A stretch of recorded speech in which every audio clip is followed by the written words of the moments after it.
இந்த 3 பேர்த்தையும் பார்த்தங்க. இந்த 3 பேருமே வந்து ஆடியன்ஸா போயிருக்காங்க. ஆடியன்ஸா போனவங்க 3 பேருமே சௌந்தர்யாக்கு எதிரா தான் வந்து கேள்வி கேட்டிருக்காங்க. இந்த விஜய் சேதுபதி வந்து எதுக்கு இந்த ஆடியன்ஸ் எல்லாம் மைக்க கொடுத்து பேச சொல்றாரு அப்படின்னு சொல்லி தெரியல. ஒவ்வொருத்தனும் ஒவ்வொருத்தனுடைய ஃபேனா இருப்பான்.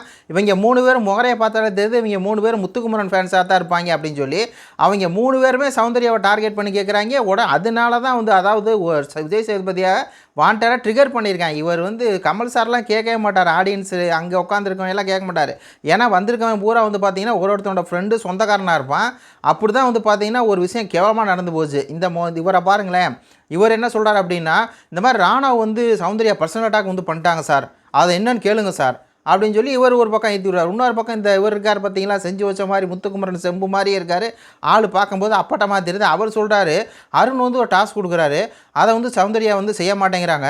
இந்த மாதிரி அவர் வந்து மாரல் டீச்சர்னு சொல்கிறாரு, அதை வந்து சொல்ல மாட்டாங்க. நீங்களே ஒரு டாஸ்க் கொடுங்க அப்படின்னு சொல்லி சொல்கிறாரு. அப்படின்னு டிஸ்பிரஸ்விட்டு பண்ணுறாங்க. அவங்களே மரியாதை கேட்குறாங்களா சௌந்தர்யா, ஆனால் அவங்களே மரியாதை கொடுக்க மாட்டேங்கிறாங்க அப்படின்னு சொல்லி அவன் வந்து அப்படியே அவர் வந்து பார்த்தீங்கன்னா ட்ரிகர் பண்ணி விடுறாரு சௌந்தர்யா மேலே. அடுத்த குற்றச்சாட்டு அடுத்து ஒரு அம்மா இந்த மாதிரி அவர் சொன்னார்ல சார், அதுலேருந்து நான் ஒன்று சொல்கிறேன் சார், இந்த மாதிரி டாஸ்க் கொடுங்கன்னு சொல்லி சௌந்தர்யா தான் சொன்னாங்க.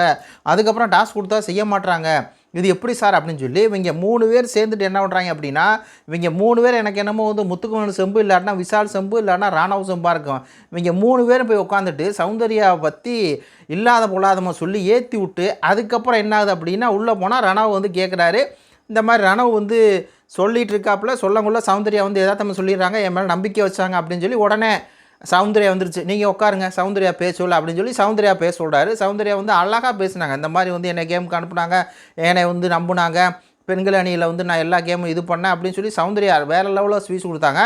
அதை கேட்டால் பத்தாத அதை ஃபுல்லாக கேட்டுட்டு இவளுக்கு நம்ம எப்படி கவுண்டர் கொடுக்குறது அப்படின்னு சொல்லி தெரியாமல் அவருக்கு ஈகோ வந்து ஹேட் ஆயிடுச்சு. அப்படியே ரைமிங்காக வந்து சொல்கிறாங்க, அப்படியே பெண்கள் அணியில் வந்து என்னை ஒரு ஆளாக சேர்த்துக்கிட்டாங்க, பெண்கள் டீம் டாஸ்க் என்னை கொண்டாங்க, டிஸ்கஷனில் வச்சாங்க, எனக்கு அப்படியே ஒரு மாதிரி இருந்துச்சு, இந்த வாரம் முழுக்க நல்லா இருந்துச்சு, சௌந்தர்யா ஜாக்லின் நல்லா பார்த்துக்கிட்டாங்க அப்படின்னு சொல்லி ஃபுல்லாக சொன்னாங்களே, அவருக்கு வந்து ஏறிக்கிச்சு. அதனால் என்ன ஆகிட்டார் அப்படின்னா, ரயனை எந்திரிச்சிட்டு இனிமேட்டு உங்களை கேட்டால் நீங்கள் தான் பேசணும், உங்களுக்காக ஒரு ஆள் வந்து துடுப்பெல்லாம் பேசவே கூடாது அப்படின்னு ஒரு வாட்டில் டென்ஷன் ஆகிட்டு இனிமேட்டு அப்படிலாம் பேசுனீங்க அப்படின்னா நான் அடுத்த வாரத்தை வந்து அவங்கள்ட்ட பேச மாட்டேன் அப்படின்னு சொல்லி வாண்டடாக இவர் வந்து ட்ரிகர் ஆகிறார். ஏன்னா இந்த 3 பேர் சேர்ந்துக்கிட்டு விஜய் சேதுபதியை ட்ரிகர் பண்ணி விட்டு அந்த ட்ரிகரில் தான் அவர் என்ன ஆகிறாரு, ட்ரிகர் ஆகிட்டே இருக்கார் அப்படிங்கிற மாதிரி இருக்குது.